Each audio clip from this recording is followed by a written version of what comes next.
Good evening, everyone, and welcome to Feeling Jewish, Nostalgia and American Jewish Religion with Rachel B. Gross.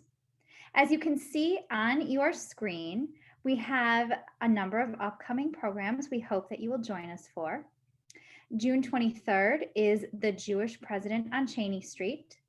July 8th, we have a special donor event with Judy Battalion, author of The Light of Days, The Untold Story of Women Resistance Fighters in Hitler's Ghetto.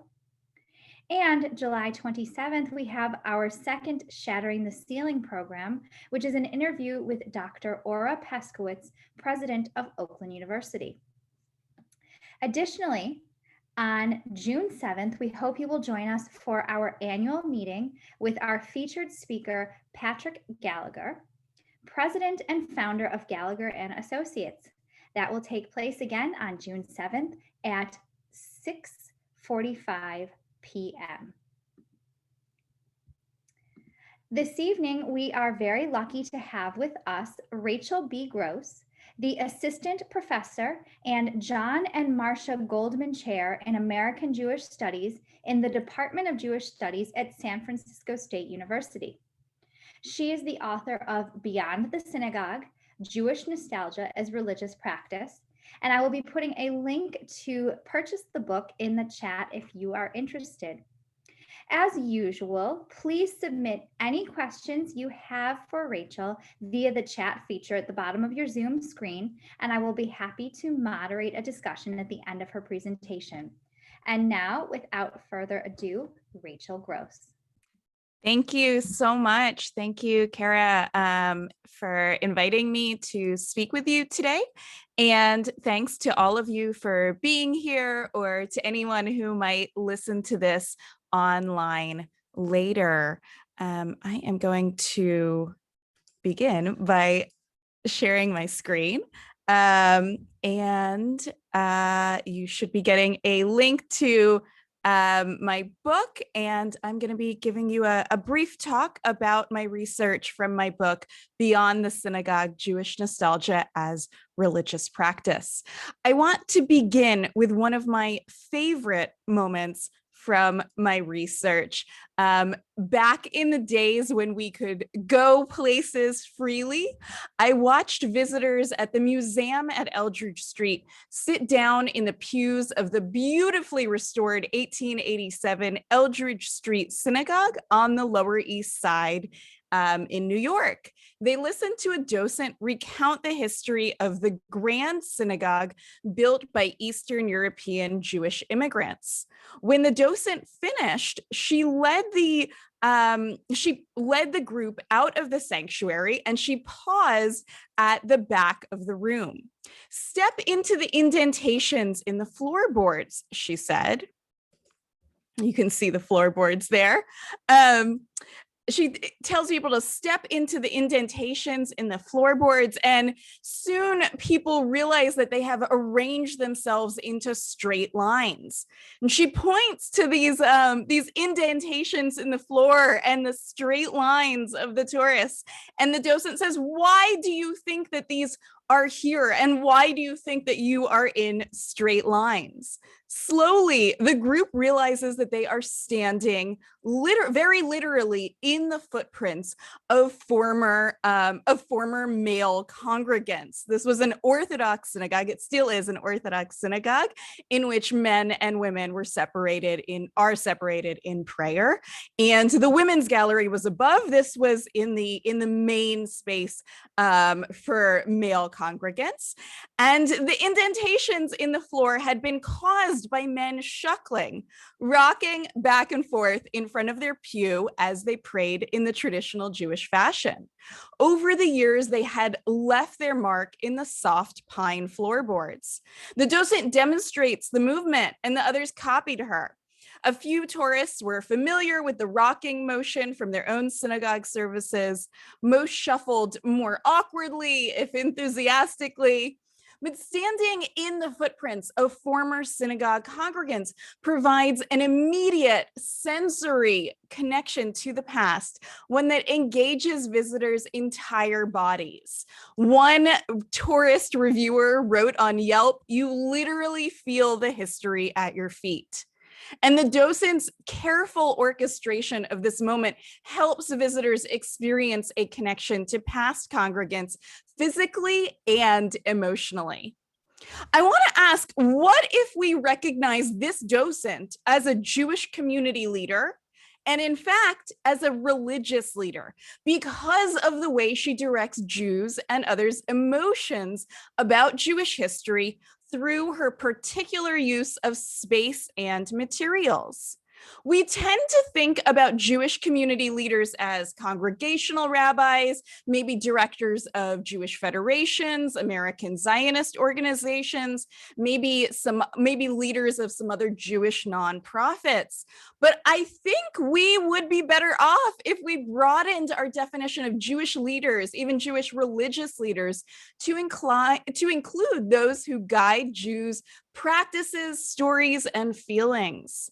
In my book, Beyond the Synagogue, Jewish Nostalgia as Religious Practice, I look at the objects and spaces and institutions through which American Jews engage and promote and teach nostalgia for turn-of-the-century Jewish immigration from Central and Eastern Europe to the United States.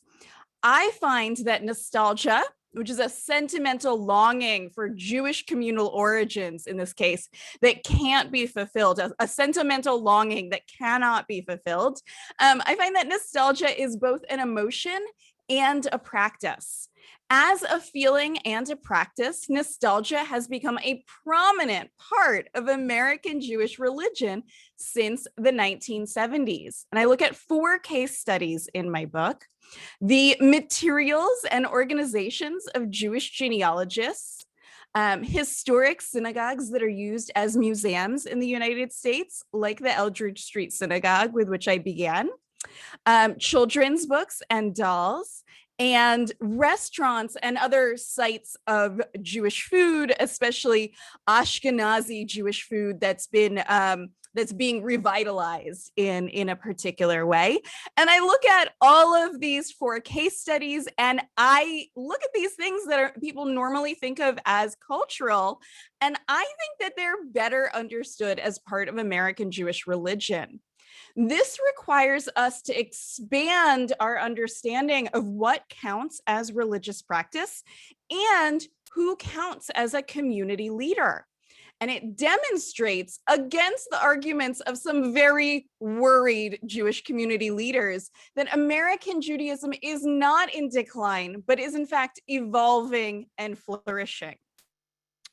Thinking about nostalgic activities such as touring the museum at Eldridge Street or buying a pastrami sandwich at a deli as religious practices helps us respond to the claims of sociologists and other Jewish leaders who see Jewish religion on the decline in the United States. Since the mid-20th century, American Jewish community leaders have worried very loudly that American Jews have been getting less religious, and that's something they often describe as assimilation into mainstream American Jewish culture is hastening that demise of religion. Congregational rabbis, meanwhile, tend to have a very prescriptive definition of religion. They focus on, they have a narrow definition that focuses on synagogue attendance and the performance of holidays and life cycle celebrations.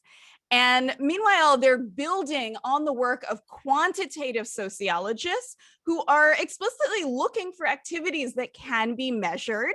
And they also, because these sociologists are looking for things that can be measured, they're also using a similarly narrow understanding of religion. They're measuring attending synagogue, keeping kosher, or sending children to Jewish religious schools, for instance.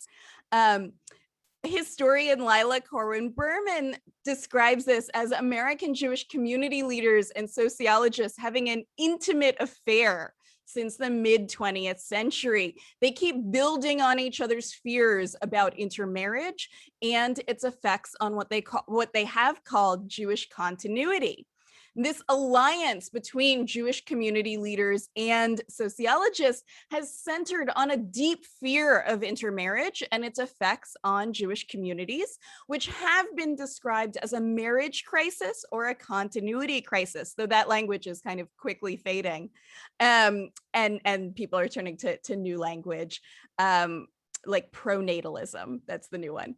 Sociological language and data based on limited definitions of religion have become the norm in the pulpit, in Jewish community organizations, and in large-scale philanthropy projects that have worked to shape American Jewish communal norms and practices.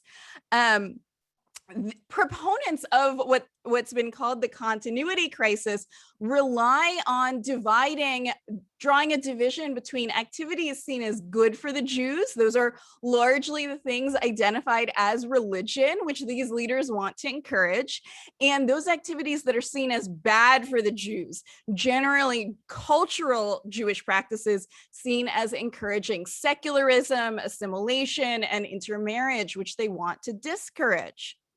I would say I'm a scholar, I'm not a sociologist, I'm a religious studies scholar.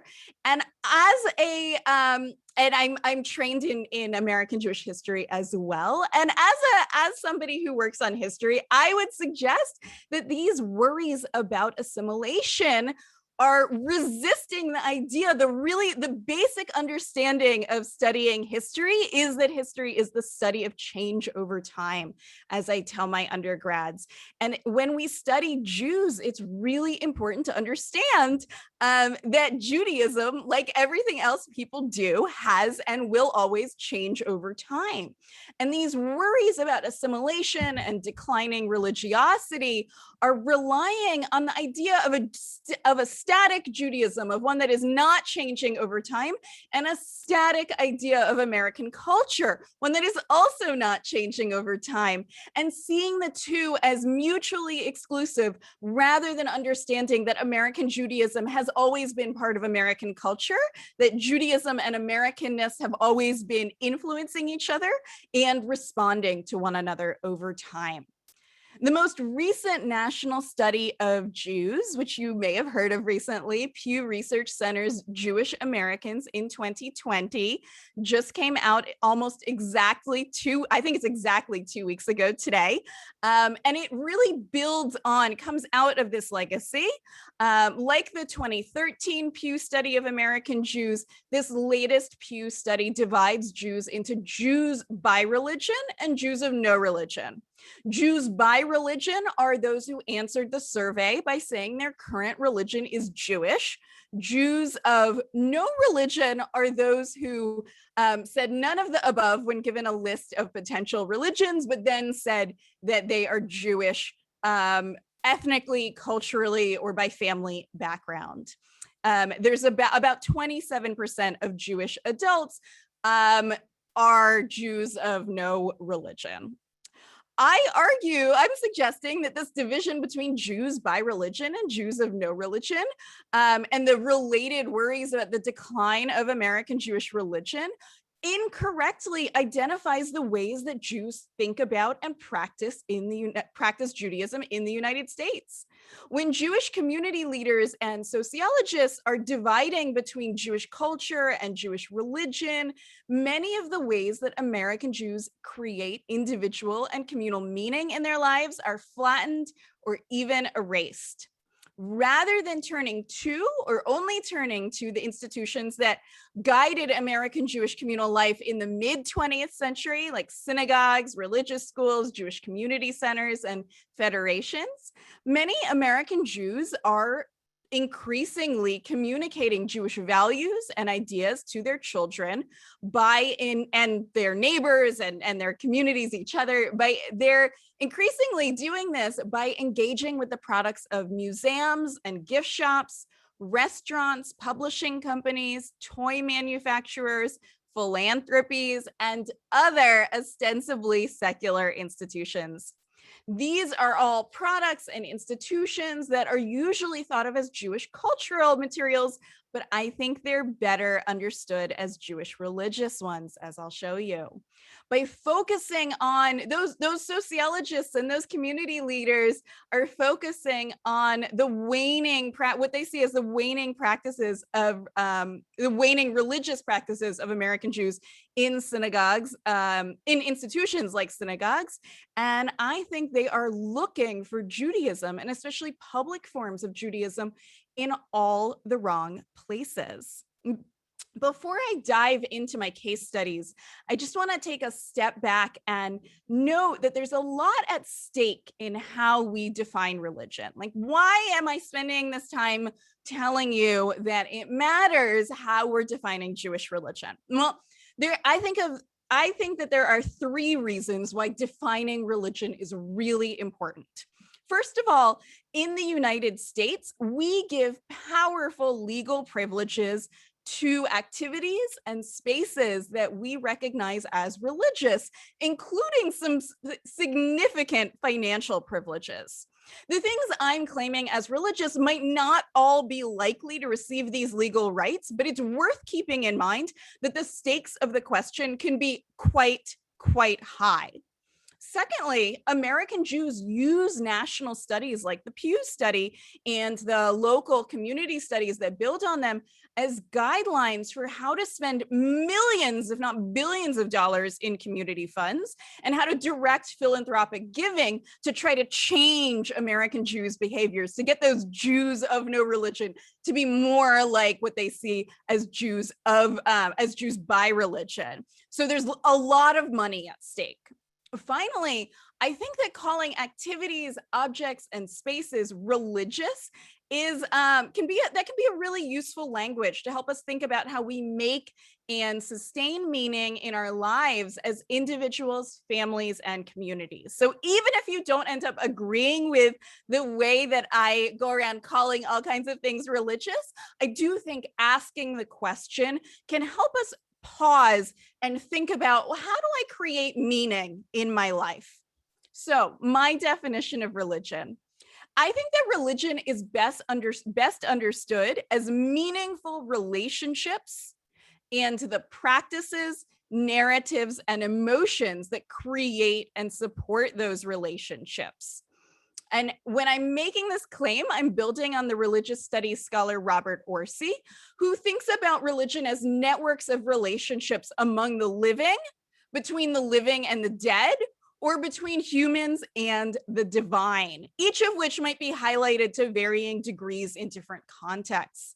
So Robert Orsi is focusing on Catholics' relationships to sacred figures like saints. But my work on American Jews is primarily focused on religious relationships among the living and between the living and our ancestors. Understanding religion as relationships and as structures and institutions helps us think about the ways that families, communities, and memory are central to religious activity.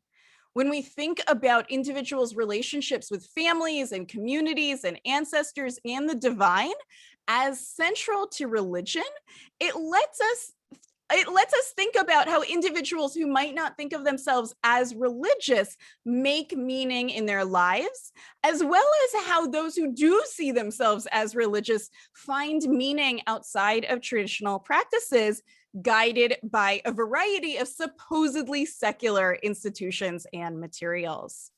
So, this was the Pew Study. You can see 27% of American Jews are Jews of no religion, and 73% of American Jews are Jews by religion. This changes slightly over age. And basically, I think this is not a good way to divide American Jews. The things I look at are activities that American Jews across the board, no matter what category they fall into here, that American Jews across the board are doing. So The tourists at the museum at Eldridge Street didn't just happen to arrive there at this historic synagogue and just happen to place their feet in the grooves of long ago congregants. American Jews have long seen the Lower East Side as an authentic site of emotional connection to communal history. Although, I know I'm talking to a Jewish Historical Society, so you likely know that Jewish history in the Americas dates back to the earliest years of European colonialism. And of course, you will also know that the majority of American Jews are descendants of Central and Eastern Europeans who immigrated to the United States between 1880 and 1924. You will be familiar with the idea that many settled in New York's Lower East Side and other urban immigrant neighborhoods. In the early to mid 20th century, they began to move their families out of these crowded neighborhoods for more spacious parts of the cities and suburbs. And still, they kept thinking about the neighborhood, and some kept coming back. In the early 20th century, those Jews who left the Lower East Side were replaced by new arrivals until Congress severely limited immigration in 1924. Beginning in the 1970s and 1980s, what scholars call a white ethnic revival turned many Americans' attention to their ancestries. And American Jews, along with other people now recognized as white, American Jews thought about their former urban ethnic neighborhoods with nostalgic longing. Several new forms of American Jewish public history and popular culture followed. In the mid 1970s, inspired by the African American roots movement of that era, American Jewish genealogists began to organize and educate themselves, writing manuals and creating Jewish genealogical societies. A decade later, historians and preservationists started paying attention in earnest, in a slightly new way, to the role historic synagogues might play in Jewish public life. In the 1990s, mainstream publishing houses started publishing increasing numbers of children's books depicting the stories of Jewish immigration as part of this American story of multiculturalism. And in the early 21st century, the Eastern European Jewish culinary revival began in earnest with the appearance of new artisanal delis and other businesses created by Jewish food entrepreneurs. These new materials of American Jewish public history encourage a more active longing for Eastern European Jewish immigration history. American Jews could connect to this past and other Jewish histories through a variety of other types of Jewish institutions and media, for which I have a great respect, such as passively watching a movie or a live performance of Fiddler on the Roof. The materials of this new Jewish public history led American Jews to practice a more active longing for this Jewish past, beyond expressing a desire to connect to it. Longing, I think, activates your agency in this religious practice beyond a passive connection. Jewish genealogists, maybe some of you are engaged with genealogy, Jewish genealogists actively research their family histories. Visitors at a historic synagogue step into the footprints of past congregants, literally and metaphorically. Parents read illustrated books aloud and encourage children to play with toys. And restaurant patrons literally consume their longing for Eastern European Jewish immigration history. These nostalgic activities follow late 20th and early 21st century trends in public history beyond Jews that emphasize providing an emotional reaction to visitors. They also blur the lines between public and private history. They take place in institutional settings and bring Jewish communal networks into participants' homes. They teach Jews and other Americans how to feel Jewish, including how to long for particular Jewish pasts. They take nostalgia beyond the realm of emotion and transform it into a consumable product and a religious practice. Some forms of this new nostalgic popular culture are designed for audiences of all ages, like the catchy tunes, memorable dances, and iconic images of Fiddler on the Roof. Others are specifically designed for children of certain ages and their parents. The institutions that create and distribute children's books and dolls are not normally considered public history institutions, but nostalgic Jewish children's books help parents prime children to understand a certain emotional reaction to Jewish histories as an American Jewish value. When I interviewed her, Diane Hess, the executive editor at Scholastic Press, which has published many Jewish children's books, told me most kids don't have any Jewish background now and don't have that nostalgia for the immigrant grandparents. And for me, it's like, you can't lose that because that's sort of the glue that's been holding the culture together. So she really sees that as a motivating force in her publishing work at Scholastic, at a non-Jewish press. Children's books about Jewish history help place Jewish children and parents within family stories and broader communal networks. And I think that the commercial exchange of certain Jewish children's books it stimulates nostalgic longing, passing it from one generation to the next. Restaurants are also not normally thought of as sites of public history, but I think they also are places that shape our emotional reactions to the past. The immediate intimacy of eating encourages asking and answering questions about ourselves, our identity, and community. And Jewish restaurants often encourage patrons to share their family stories. Elise Lerner, owner of On Rye, which was a great deli that recently closed in Washington, D.C. Elise told me a lot of people come in and they want to tell us their experiences they've had with this food growing up. And many restaurateurs and other sellers of Jewish food told me, or they tell stories of their family histories and of their local Jewish community histories through their food, their decor, and their presentation. And like other sites of public history, these eateries have a very particular point of view.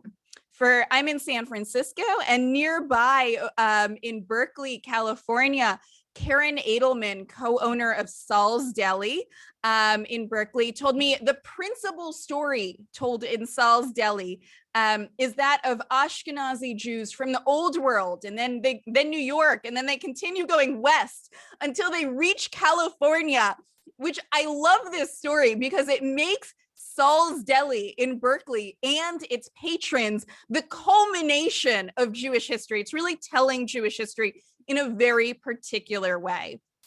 So all of these new practices of nostalgia and community building draw on older forms of Jewish religious practices. Many Jewish holiday practices draw celebrants into Jewish history as a religious practice. This isn't new to Jews.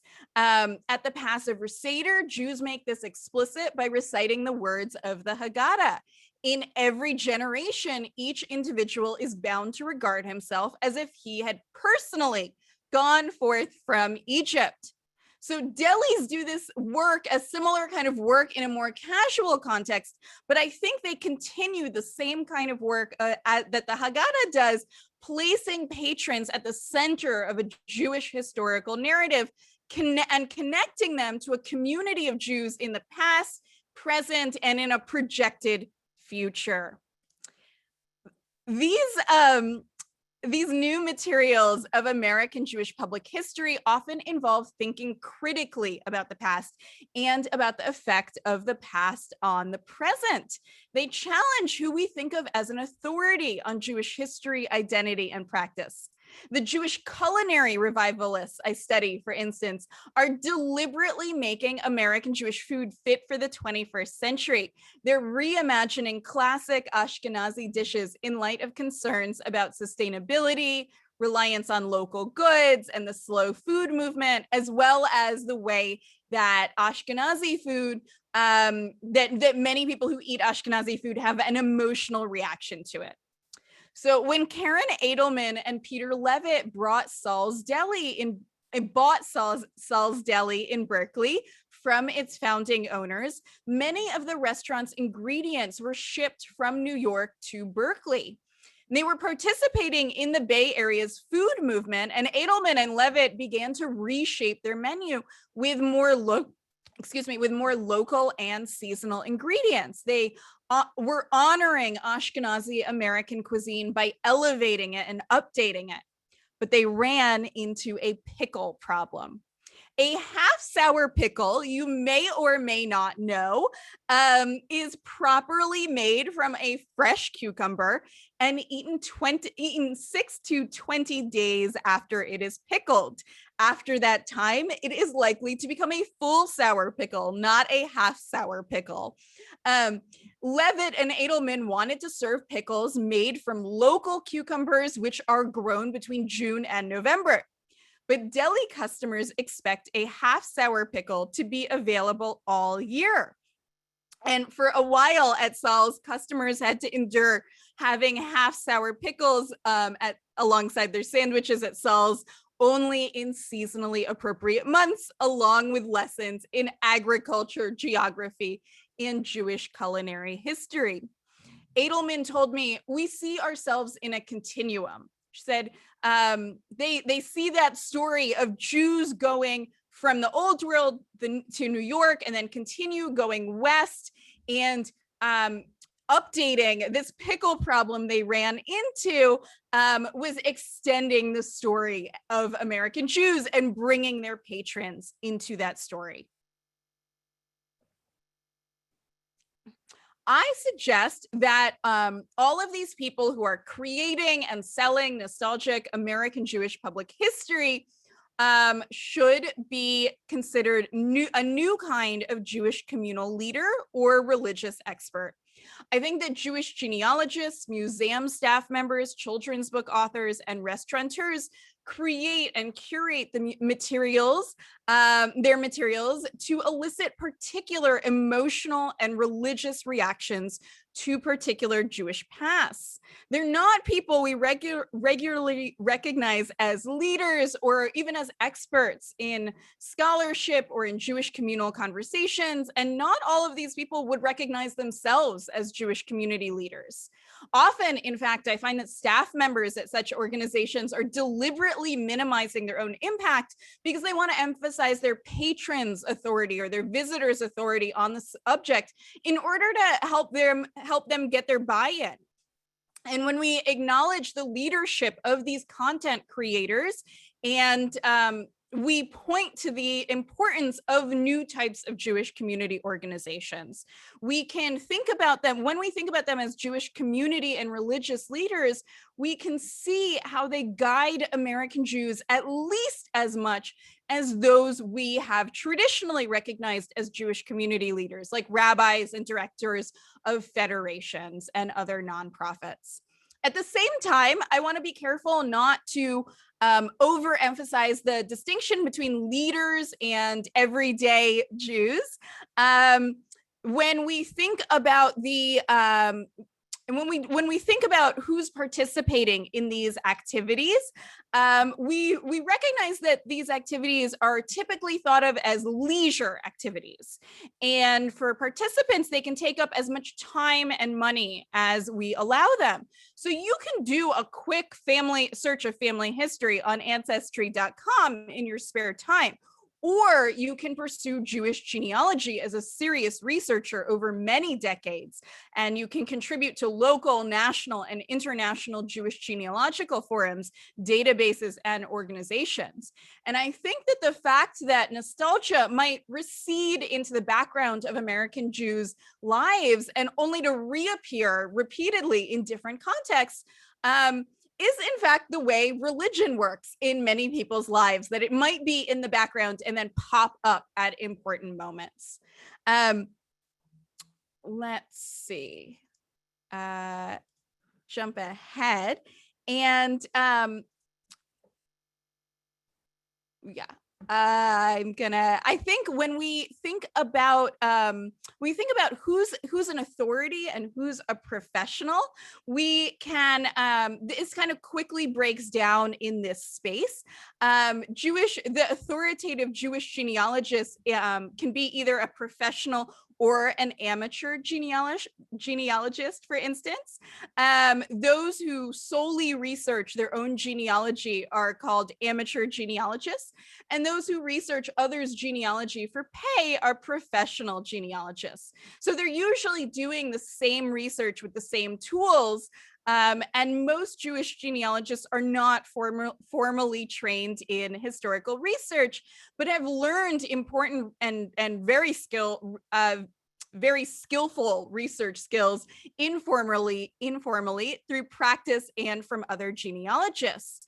And when I spoke to Jewish genealogists, I learned that while much of the leadership of non-Jewish genealogy organizations have genealogy certificates, this is in fact not the case for Jewish genealogy leadership. Instead, community members confer respect on those doing research deemed legitimate and substantive by others in the community.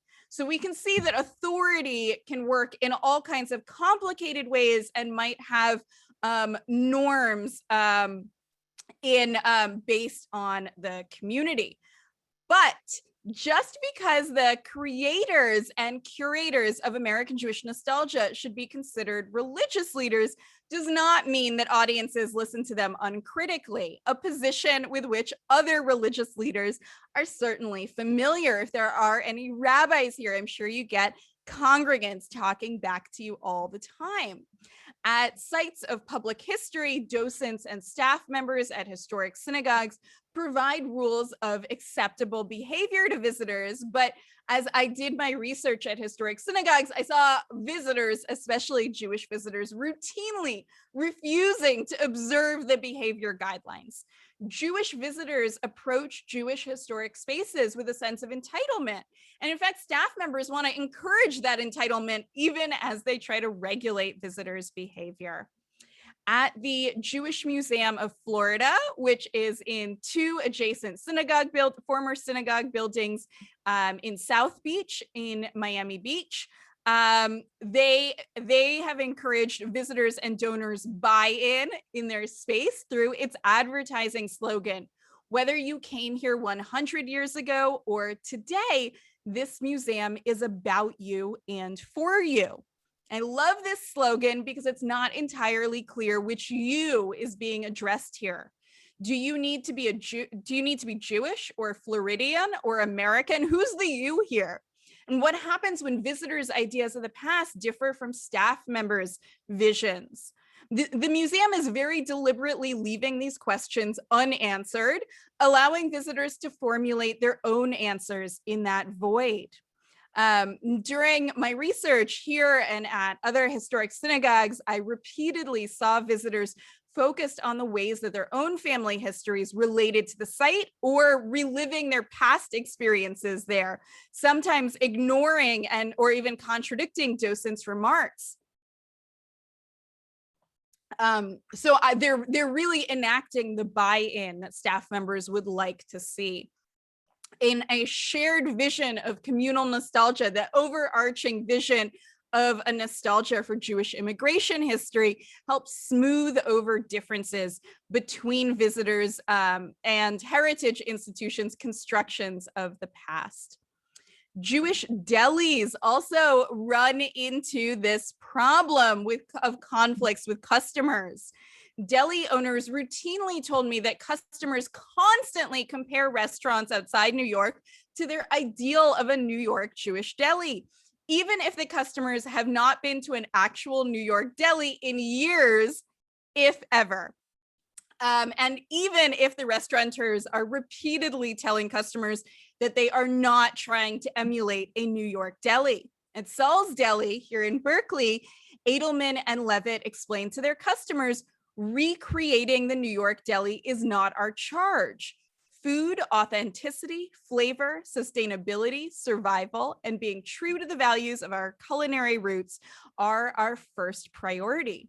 So like others who are trying to revive Ashkenazi American cuisine, Edelman and Levitt are attempting to change their customers' framework of authenticity, their understanding of what is authentic, from emulation of an ideal place, emulation of an ideal New York, to new stories about Jewish food, history, and memory. excuse me. Nostalgia is a streamlined story, and it encourages simplistic, streamlined versions of any story. The nostalgic longing of American Jews for stories of Eastern European immigration at the turn of the century and for Eastern European past deliberately centers Ashkenazi experiences and marginalizes other stories. American Jewish genealogists might find that they have diverse backgrounds, but many, I find, are drawn to family stories of Eastern European immigrants that fit the dominant narrative. By necessity, the materials and practices of nostalgia exclude certain people and certain stories. And sometimes other stories are folded into it. The menu at Saul's Deli, for instance, offers a number of dishes from Middle Eastern cuisine inspired by Sephardi and Mizrahi Jewish past. So serving selective Middle Eastern dishes allows Saul's to broaden their story, and it allows them to serve more vegan and vegetarian entrees, which is important for a restaurant in Berkeley, but can be challenging for a Jewish deli. Broadening that story a little bit is a little sidestep that's inclusive of both more Jewish pasts and more customers, and allows Saul's to continue to tell the story of Jewish cultures and Jewish food beyond the major story of Ashkenazi American food, Edelman told me. At the same time, so I really admire her ingenuity here and the way she's thinking broadly about Jewish history. But this very inclusion also folds in non-Ashkenazi Jewish histories into the story of Ashkenazi American nostalgia. So the side dish might be Mizrahi, but the larger platter and the deli itself remains focused on Central and Eastern European Jewish heritage. Nostalgic stories can also begin to include non-Jews. And I think we might think in this way about how patrons of delis might come to, might think about and engage in the story of American Jewish nostalgia by eating at a deli. And I think it's pretty analogous to the way you don't have to be Irish Catholic to participate in a St. Patrick's Day celebration in the United States. In the same way, you don't have to be Jewish to participate in American Jewish nostalgia, however briefly.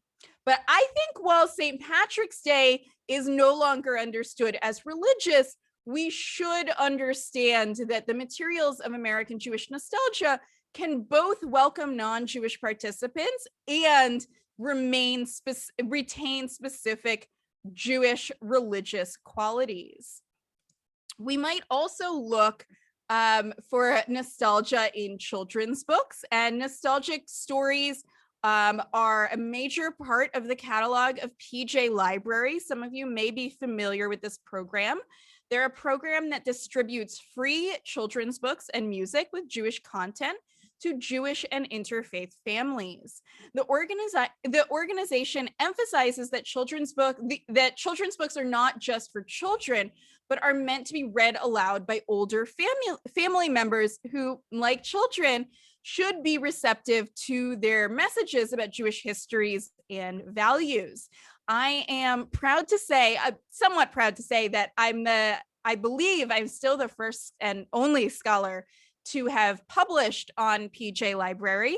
But I think they're one of the most important, if not the most important and influential Jewish community organization out there. And I hope others will begin to study it because they do their own sociological studies. And we know that there is evidence that they have a significant influence on Jewish and interfaith families in North America.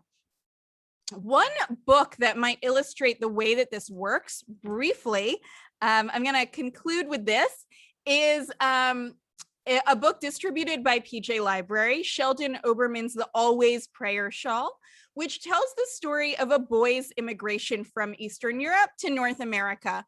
Oberman, the author, was Canadian, but he made the story generically American to appeal to readers in the United States in a very Canadian move.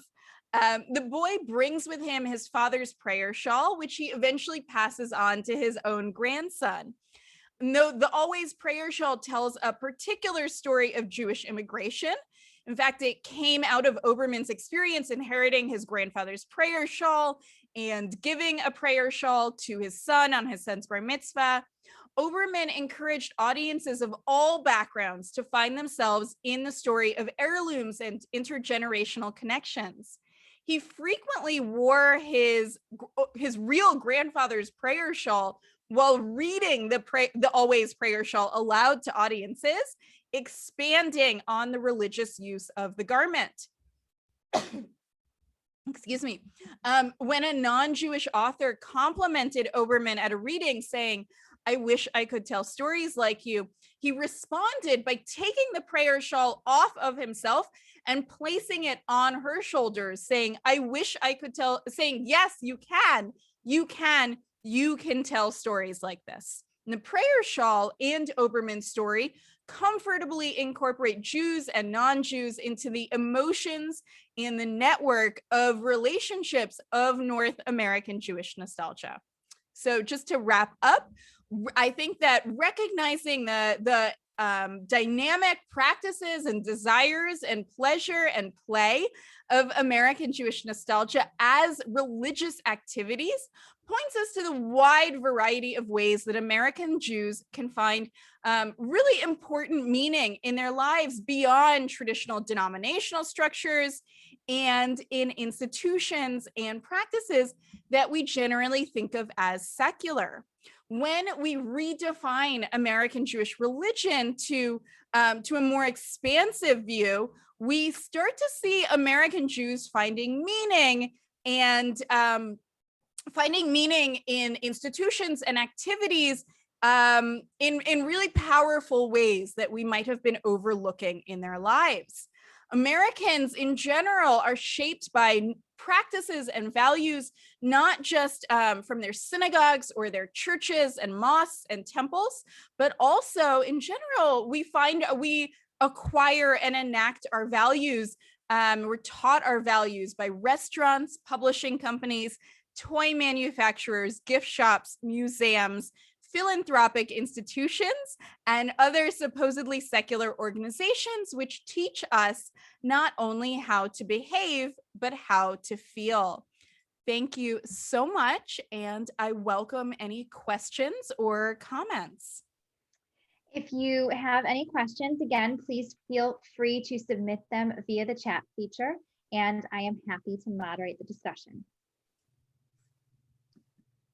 Happy to hear stories about your own nostalgic activities as well, or your own feelings about nostalgia. We all have a lot of feelings about those feelings.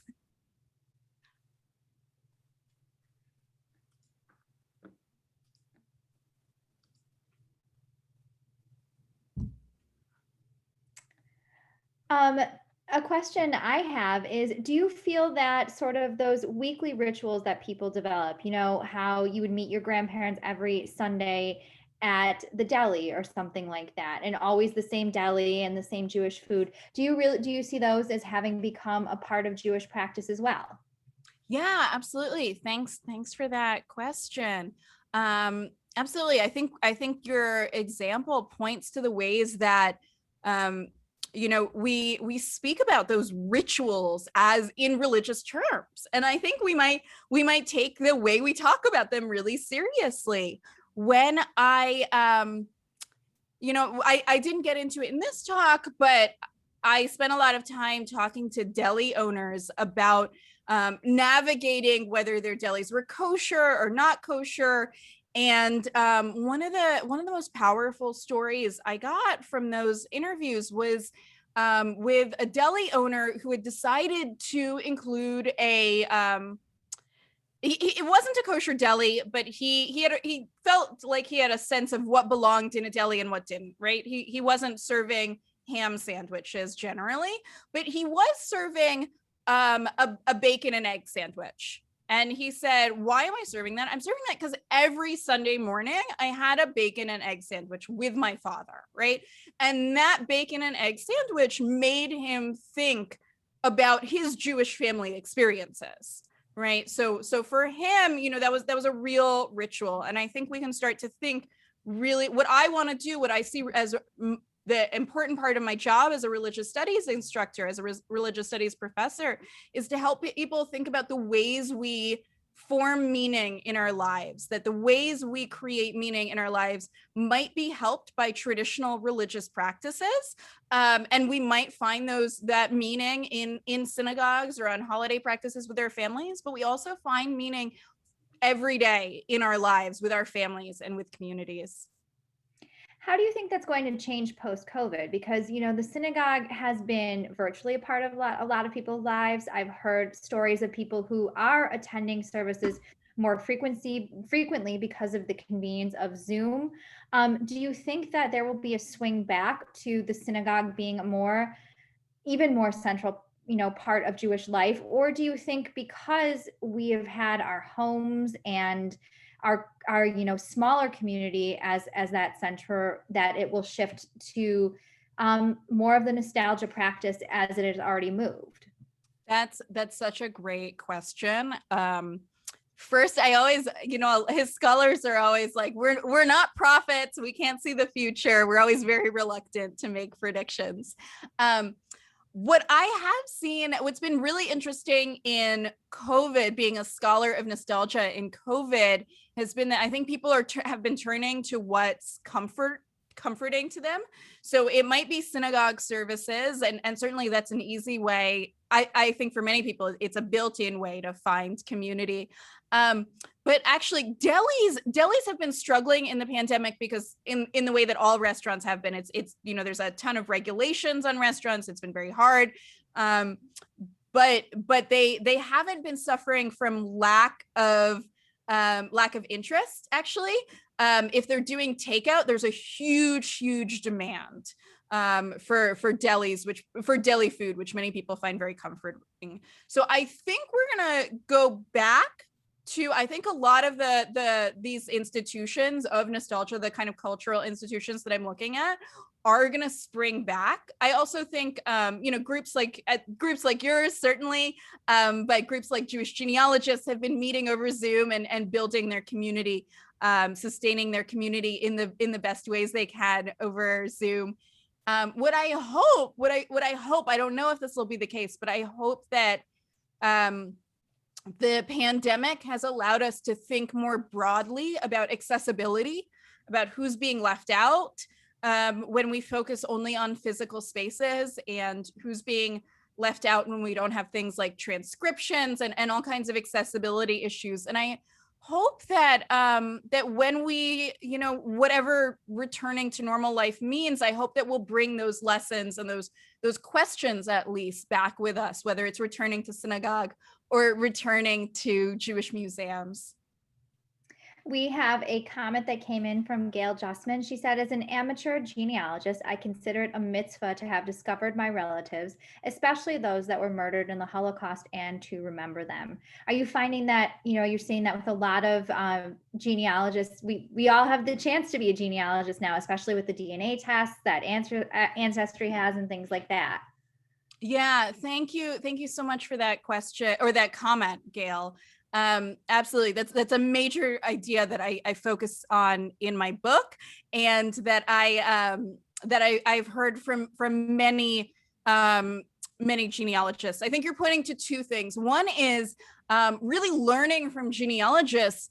I adapted the language of calling nostalgia in general a mitzvah, that remembering and feeling an emotional connection to a particular story about our ancestors, I think, has become a mitzvah for American Jews. So first of all, I want to ask, what is a mitzvah?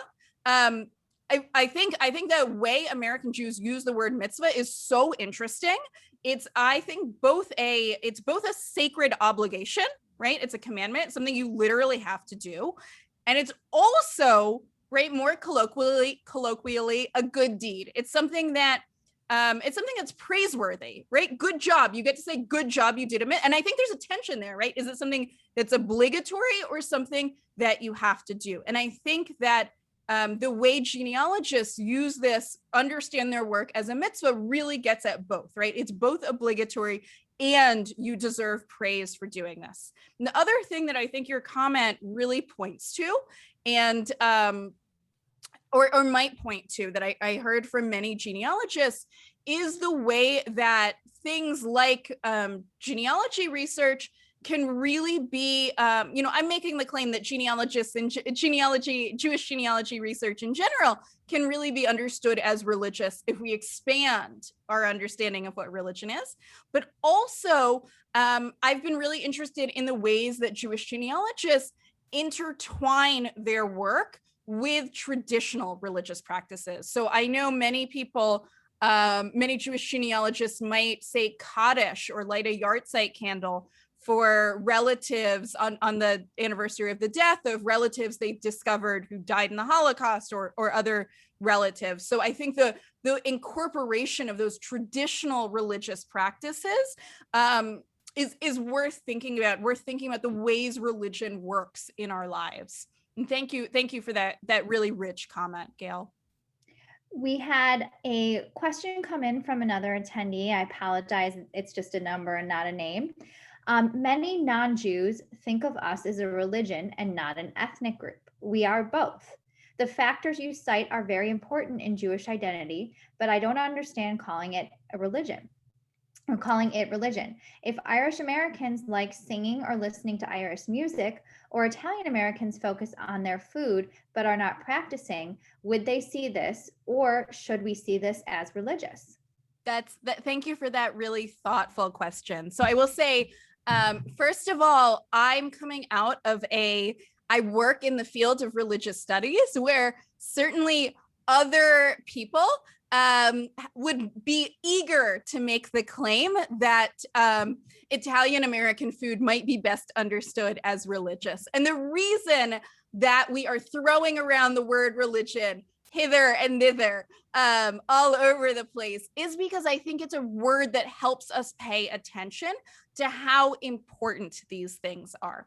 You are right, absolutely, that both Jews and non-Jews think about Judaism as religion and culture and ethnicity and all of these complicated things that has to do, I think, not so much with Judaism itself, but or Jews' practices themselves, but the way that Judaism has been developed in the world of modern nation states, actually. And I'm going to try to say this very quickly, but this is the lecture I give my students on nationalism. That throughout most of Jewish history, most Jews who lived in Europe and in other places lived in semi-autonomous communities, right? So they mostly were allowed to live in their own communities and they governed themselves. And with Jewish emancipation, when Jews became part of modern nation states, part of the cultures around them, they were slowly allowed to get citizenship. They had to articulate what Judaism was. Literally, they had to reassure the non-Jews in order to become citizens of the places they lived in. They had to say, look, we're not a threat. We can be French and Jewish at the same time. And the way they did that was to articulate Judaism as a religion. And in doing that, they narrowed the idea of what Judaism was. And I want to expand it again. I want to break open our ideas about what religion is and what Judaism is. And if you don't like, if this doesn't work for you, if ultimately nobody on this call finds my calling everything religious useful, that's okay with me. But for me, again, I think thinking about things that help us find meaning, help us answer questions, existential questions about who we are in the world, who we're connected to, who we're in relationship to, how we understand ourselves in relationship to obligations, to sacred obligations, to our ancestors and our communities. To me, that's a really good definition of religion. And I would be comfortable applying it to all kinds of things in order to help us ask those big questions about ourselves. Does anybody have any more questions or comments they wanted to submit via the chat? If so, do so now.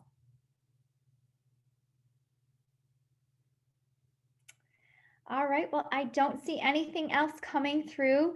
Thank you so much, Rachel. We really appreciate you speaking with us tonight. I can't wait to read your book. I know myself, this really inspired me to take a look at it. And it was really interesting to hear your take on nostalgia and Jewish practice. Thanks everyone for attending, and we hope to see you all again on one of our Zooms very soon. Have a great evening. Bye-bye.